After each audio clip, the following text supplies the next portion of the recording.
여러분, 만약 조기 대선이 또 치러진다면 보수 우파 진영 후보는 누가 될까요? 지난 6.3 대선에선 이재명 후보가 당선되었는데요. 당시 조기 대선이 다시 치러질 것이라고 전망하는 사람들이 꽤 있었는데요. 무엇보다 당선 이후에도 이재명 대통령에 대한 재판이 계속될 것으로 예상했기 때문입니다. 특히 공직선거법 위반 혐의 재판에서 당선 무효형 판결이 나올 가능성이 높고, 이 경우 이재명 대통령 당선은 무효가 된다는 설명이 상당했습니다. 하지만 법원은 공직선거법 재판은 물론 다른 재판들도 모두 무기한 연기했습니다. 그렇게 조기 대선 얘기는 수면 아래로 가라앉았습니다. 그런데요, 요즘 분위기가 심상치 않습니다. 이재명 대통령 지지율이 떨어지고 있습니다. 게다가 여권이 위헌 논란까지 일으키며 내란 전담 재판부, 사심제 등등을 밀어붙이려고 하고 있고, 이와 맞물려 사법부 독립침해 논란이 거셉니다.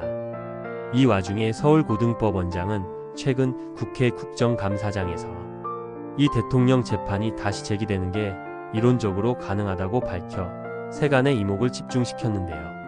결국 사실상 조기 대선이 수면 위로 다시 떠오른 느낌입니다. 동시에 김문수 전 노동부 장관에게 자꾸 눈길이 갑니다.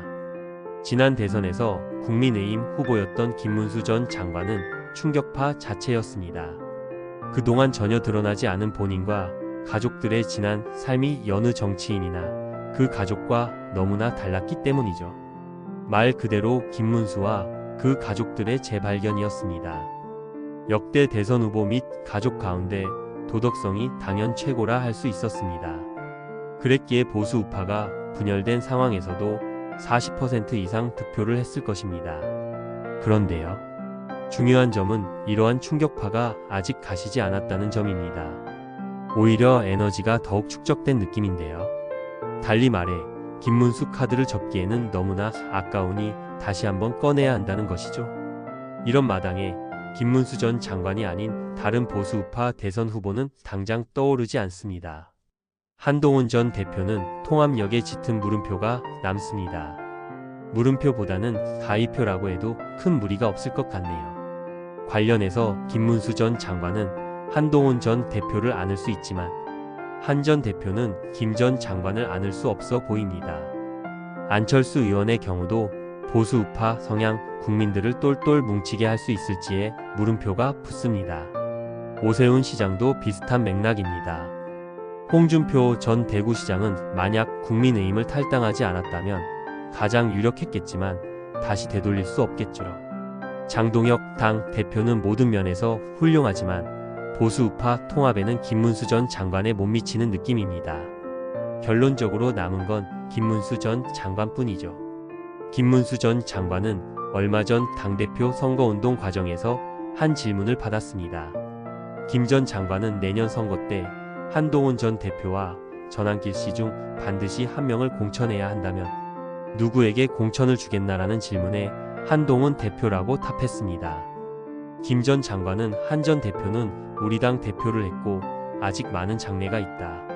한 전 대표가 승리할 수 있는 곳에 적절하게 공천하는 것이 맞다고 생각한다면서, 물론 다 훌륭한 분이지만 한 전 대표는 우리 당의 자산 중 한 사람이라고 말했습니다.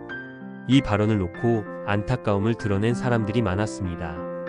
당시 국민의힘 지지층에선 한동훈 전 대표에 대한 강한 반감을 가진 사람들이 너무나 많았기 때문입니다. 그냥 공천 문제는 그때 가봐서 생각해보겠다라는 식으로 즉답을 피했어야 했다는 개탄이 많았습니다. 하지만 김 전 장관은 솔직하게 자신의 생각을 말했습니다. 자신의 발언이 당 대표 선거에서 불리하게 작용할 것을 알면서도 그렇게 했습니다.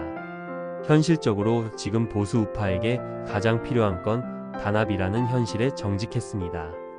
당장 눈앞의 이익이 아닌 공동체 미래와 이익을 생각하는 이런 자세, 이것이 김문수 전 장관에게 다시 눈길을 돌리는 이유입니다. 여러분들의 생각은 어떠신지요?